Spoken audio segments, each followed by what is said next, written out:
বনি ইসরাইলের এক বদমাশ ছিল, কিফিল নাম ছিল, কিফিল, যে নিজেকেও নিজে মানুষ বলতো না, বলতেন আমি কুকুরের ন্যায়। তার একটা বদ অভ্যাস ছিল, যেটার জন্য তাকে প্রতিদিন বর্তমান টাকায় 50 থেকে 60 লক্ষ টাকা দিতে হতো। একদিন এক মেয়েকে ধরে নিয়ে আসছে, কামরায় ঢুকায় দিয়ে বলছে আমি প্রস্তুতি নিয়ে আসতেছি। আয়সা দেখতেছে এক কোনায় বসে অজরে কাঁদতেছে। তো কিফিল বলতেছিল, ওই মেয়ে কাঁদিস কেন? আমি তো এখন পর্যন্ত তোর গায়ে আঙ্গুলের ছোঁয়াও দিই নাই। তো মেয়ে বলতেছিল, শোন কিফিল, আমি বাজারি মেয়ে না, এটা আমার পেশাও না, আমি বিপদের কারণে তোর হাতে ধরা দিতে বাধ্য হয়েছি। কিন্তু কাঁদি কেন জানোস? তুই যে রূপটা দেখা আমাকে নিয়ে আসছস, আমার যে রূপ, বাহ্যিক রূপ, যে রূপটা দেখা তুই আমাকে টাকা দিয়ে নিয়ে আসছিস, এই রূপটা তো আল্লাহর দেওয়া। কালকে তো আমার আল্লাহর সামনে দাঁড়াইতে হবে। আমি এই চেহারাটা নিয়ে কি করে দাঁড়াবো? যদি তুই আমার গায়ে হাত দিয়া দিলি, তাইলে এই চেহারাটা নিয়ে আমি আল্লাহর কাছে কি করে দাঁড়াবো? এই জন্য কাঁদতেছি। খোদার কসম, তীর মারলেও মনে হয় কিফিলের দিলে এত জোরে লাগতো না। কথাটা শুনতে দেরি, কিফিল চিৎকার দিয়ে জমিনে পড়তে দেরি হয় নাই। বলছে, বোন, তোর গায়ে এখনো আঙ্গুলের ছোঁয়া দিলাম না, তাতেই তোর এই অবস্থা?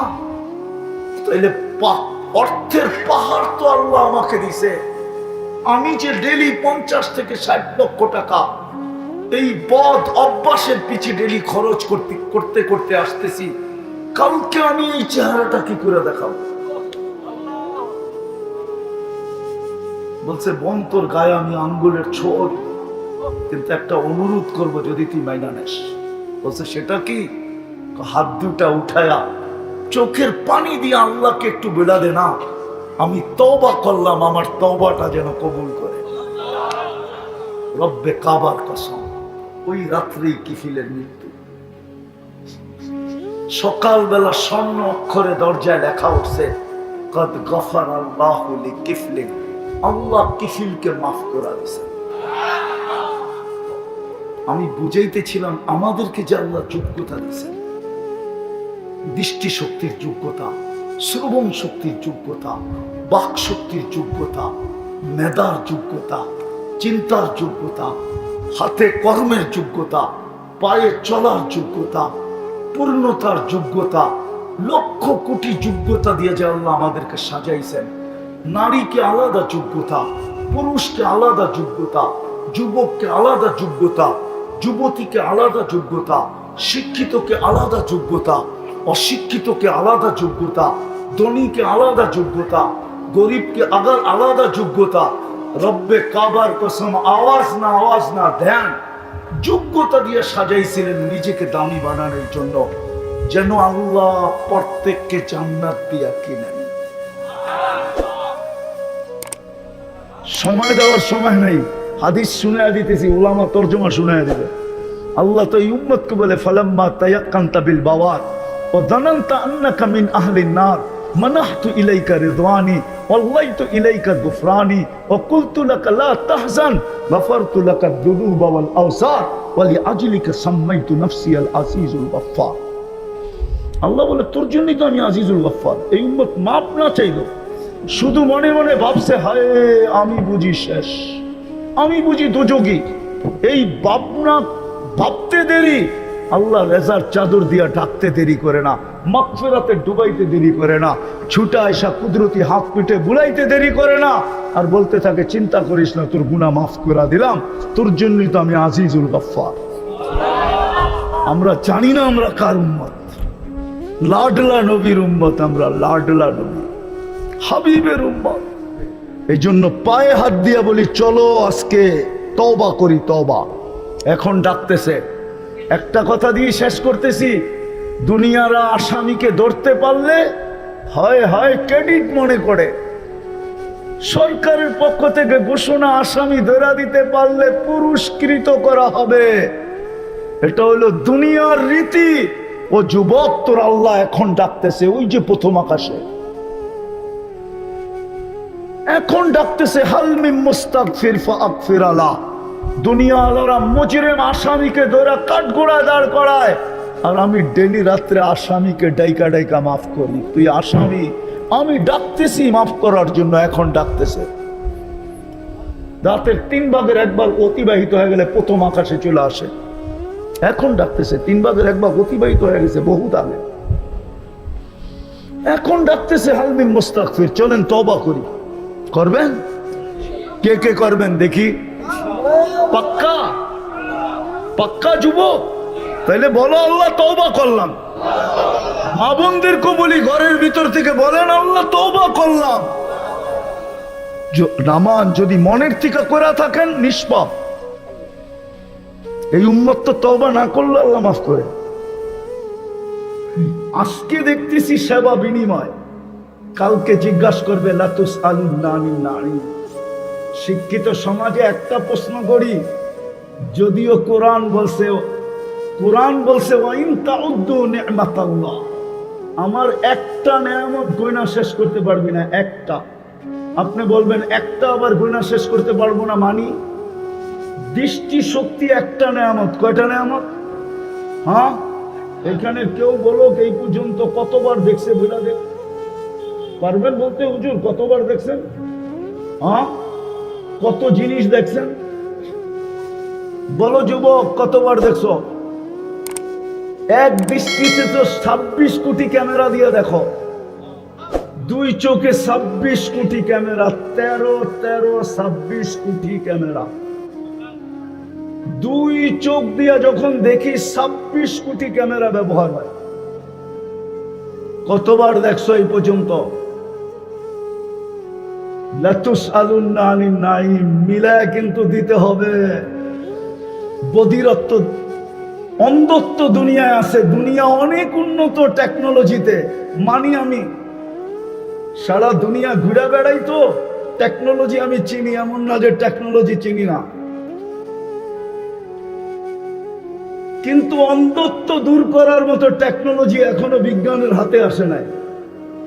বধিরত্ব দূর করার মতো টেকনোলজি এখনো বিজ্ঞানের হাতে আসে নাই। বোবাত্ব দূর করার মতো টেকনোলজি এখনো বিজ্ঞানের হাতে আসে নাই। কিয়ামতের সকাল পর্যন্ত আসবে না, এটাই সত্য। বিদায় 3টাই দেখাইলাম, হিসাব যদি 3টার মিলাইতে হয় পানিরটা বাদেই দিলাম। কয় ফোঁটা এই পর্যন্ত পান করছো যুবক? কয় ফোঁটা দিয়ে এই পর্যন্ত গোসল করছো বলো? পানি একটা নেয়ামত। কতটুকু পান করছো এই পর্যন্ত বলো? দাঁড় করায় দিবে। সত্য এটাই। চলো আমরা সবাই মিলে তওবা করি। সলিউশন একটা আছে, যদি বারবার সরি বলতে পারি। আমার সমাজে তো সরি বলার মতো প্রচলন নাই। আমার এক রিলেটিভ আছে, আয়ারল্যান্ডে থাকে। বাচ্চাগুলা বেশি বড় হয় নাই, 2 বছর আগেই মনে হয় দেশে আসছিল। তো বাচ্চাগুলাকে জিজ্ঞাসা করতেছিলাম এই দেশে থাকবে না? বলছে না। বলে কেন? বলছে 2 কারণে। তো জিজ্ঞাসা করলাম 2টা কারণ কি? কয় তোমরা সরি বলো না। তোমরা সরি বলো না, ভুল করো কিন্তু সরি বলো না। আর দ্বিতীয় হলো তোমরা সবাই দমকায় কথা বলো। আমাদের সমাজে দেখেন বাপ সন্তানকে দমকায় অর্ডার দেয়, যা করায় ইজ্জতের সাথে বলে না, সম্মানের সাথে বলে না। বড় ছোটদেরকে দমকায় অর্ডার দেয়, শালীনতার সাথে বলে না। ছোট ছেলে, ছোট, আয়ারল্যান্ডে থাকে। তো মৌত দেখতে দেখতে, শুনতে শুনতে, জানাজা পড়তে পড়তে, দাফন করতে করতে আমরা অভ্যস্ত। আমাদের জন্য মৃত্যু অবধারিত, এটাও সত্য। কার কখন আসবে কেউ জানে না। কার কখন আসবে কেউ জানে না।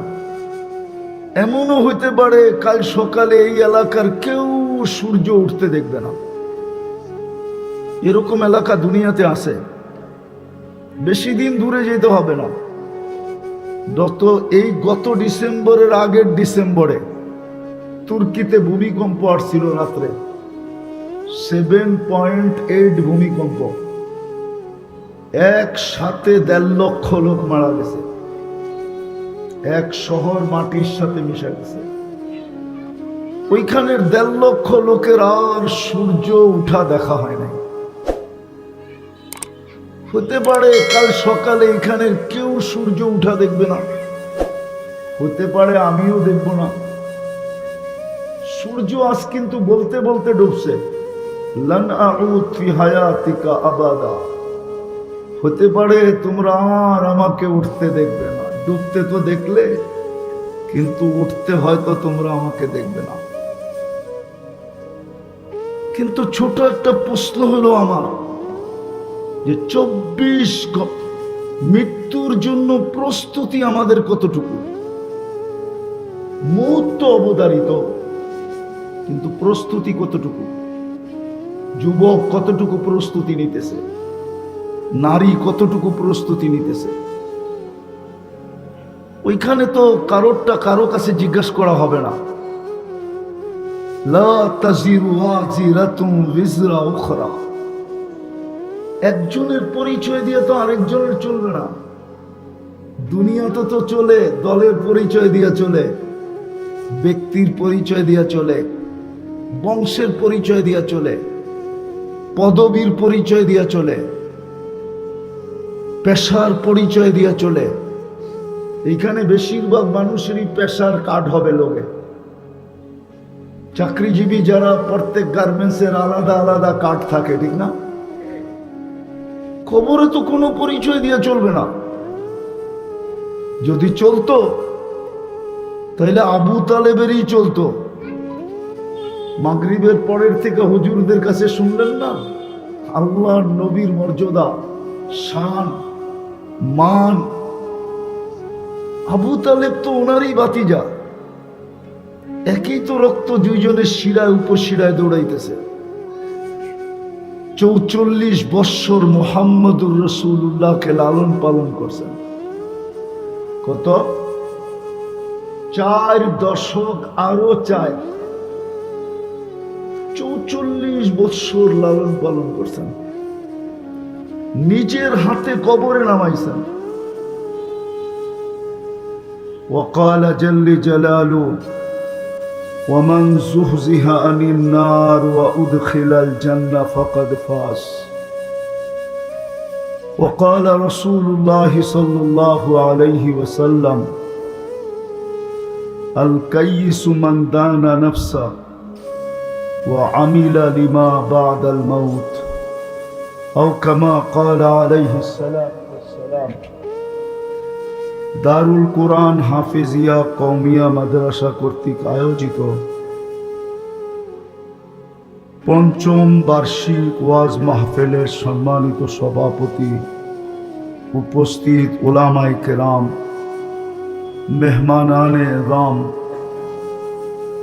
এলাকার থেকে আগত মুসলমান ভাইয়েরা, বিশেষভাবে যুবকরা, যেই পর্যন্ত লাউড স্পিকারের আওয়াজ পৌঁছতেছে, যদি একাগ্র চিত্তে শোনার সুযোগ থাকে তো পর্দার অন্তরালে মা ও বোনেরা, কোরআন হাদিস থেকে যতটুকুই তেলাওয়াত করলাম, আশা রাখি একই সামনে রেখে কিছু কথা রাখব। সাথে সাথে সকলের কাছে অনুরোধ, যতক্ষণ শুনবো, যতটুকু শুনবো, পরিপূর্ণ মনোযোগ দিয়ে শুনবো। কেননা এটা আল্লাহর আদেশ, ইদা কুরিয়াল কোরআন ফাস্তামিউ লাহ। কোরআন বা কোরআনী কথা যখন শুনো তো পরিপূর্ণ মনোযোগ দিয়ে শুনো। দ্বিতীয় আল্লাহর আদেশ হলো আনসিতু, পরিবেশটাকে বিলকুল নীরব নির্জুম রাখো, তাইলেই আমরা লাভবান হব। সবচেয়ে বড় লাভ কি হবে? পরিসমাপ্তিতে ঘোষণা হবে ইরজিউ মাগফুরান লাহ, ইরজিউ, ফিরা যাও, তোমাদের গুনাহ মাফ। আরেকটা উপকার হবে, বুদ্দিলা সাইয়্যাতিকুম হাসানাত, গুনার জায়গাগুলা নেকি দ্বারা পরিপূর্ণ হবে। আর যদি দুটা হুকুম না মানলাম, তাইলে কিন্তু হইতে পারে কপালে এই ঘোষণাটা মিলবে না। এই জন্য অনুরোধ থাকবে, যতটুকু শুনবো, যতক্ষণ শুনবো, কেউ যেন আওয়াজ না করে, কোনো ধরনের উশৃঙ্খলতা না হয়, নির্জুম পরিবেশ থাকে, নীরব থাকে, আর খুব মনোযোগ দিয়ে শুনবো। তাইলে ইনশাআল্লাহ এই ঘোষণার অধিকারী আমি হব, এই ঘোষণা আমার পক্ষে হবে। ভাগ্য আজকে খোলা যাবে। যদি পিছনের গুনাহ মাফ হয়ে গেল, তাহলে ভাগ্য খুলে গেল। কবির কথাই হয়তো সত্য হতে পারে। একদিন হয়তো যৌবন থাকবে না, একদিন হয়তো যুবক তুমিই থাকবে না, একদিন আমরাই থাকবো না, আমরাই থাকবো না। কিন্তু আল্লাহ কিন্তু আমাদেরকে কিনতে চাইছিলেন, কিনার পরিবেশও আমাদেরকে অস্তিত্ব দিছিলেন।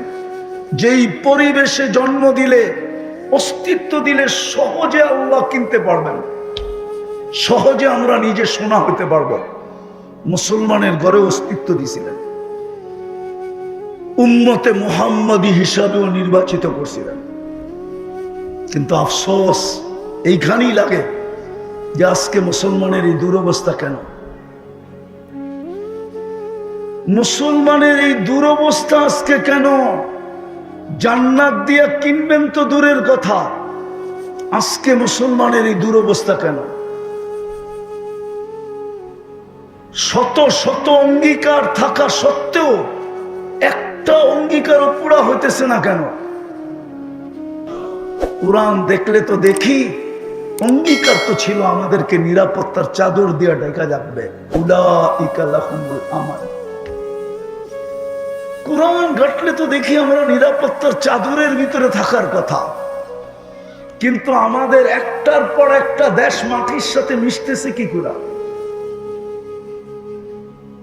মাঝে মাঝে একা একা ভাবি, যখন সিলেটের উদ্দেশ্যে প্লেনে যাওয়া হয়, তো প্লেনে উঠার পরে যখন প্লেন রানওয়ের দিকে যায়, তখন বলতে থাকে আমরা একটু পরেই শাহজালাল রহমতুল্লাহ আলাইহির পবিত্র ভূমির দিকে রওনা করব। শাহজালাল রহমতুল্লাহ আলাই থাকার কারণে যদি ওই ভূমি পবিত্র হতে পারে, ইব্রাহিম আলাইহিস সালাম ঘুমায় আছে, ওটা কেমন পবিত্র ভাবেন? ওইখানে তো মুসা আলাইহিস সালাম ঘুমানো আছে। আমি 15 বছর আগে চোখে দেখা বলতেছি, চোখে দেখা। কিতাব তো আছে বড় বড় আলেমদের কাছে, ওনাদের কাছে। আমার কাছে কিতাবই এলেম কম, আমার কাছে যা আছে চোখে দেখা। শাহজালালের ভূমি, রহমতুল্লাহ আলাইহির ভূমি, যদি আপনি গ্রিন লেনে যান দামি দামি বাসগুলাতে, ওরা স্টার্ট দিয়েই যাত্রা শুরু করার আগেই মাইকে বলবে আমরা পবিত্র ভূমির দিকে যাত্রা শুরু করলাম, 12 আউলিয়ার ভূমির দিকে শুরু করলাম। যদি ওই ভূমি ওনার কারণে পবিত্র হতে পারে, তাহলে যেখানে ইব্রাহিম আলাইহিস সালাম ঘুমায় আছে, একটু ভাবেন না? যেখানে মুসা আলাইহিস সালাম ঘুমায় আছে, যেখানে ওনার শ্বশুর শুআয়ব আলাইহিস সালাম ঘুমায় আছে, যেখানে মুসা আলাইহিস সালামের সবচেয়ে বড় শাগরিদ, ছাত্র, যিনি নবী হয়েছেন, ইউশা বিন নুন ঘুমায় আছে, যেখানে 70 জন নবী ঘুমানো, কবর চিহ্নিত। আমি চোখে দেখা বলতেছি। যদি চোখের থেকে প্রজেক্টরে দেখানো যেত, তাহলে রব্বে কাবার কসম আমি এখানে প্রজেক্টরে দেখাই দিতাম আপনাদেরকে, যে এই যে দেখেন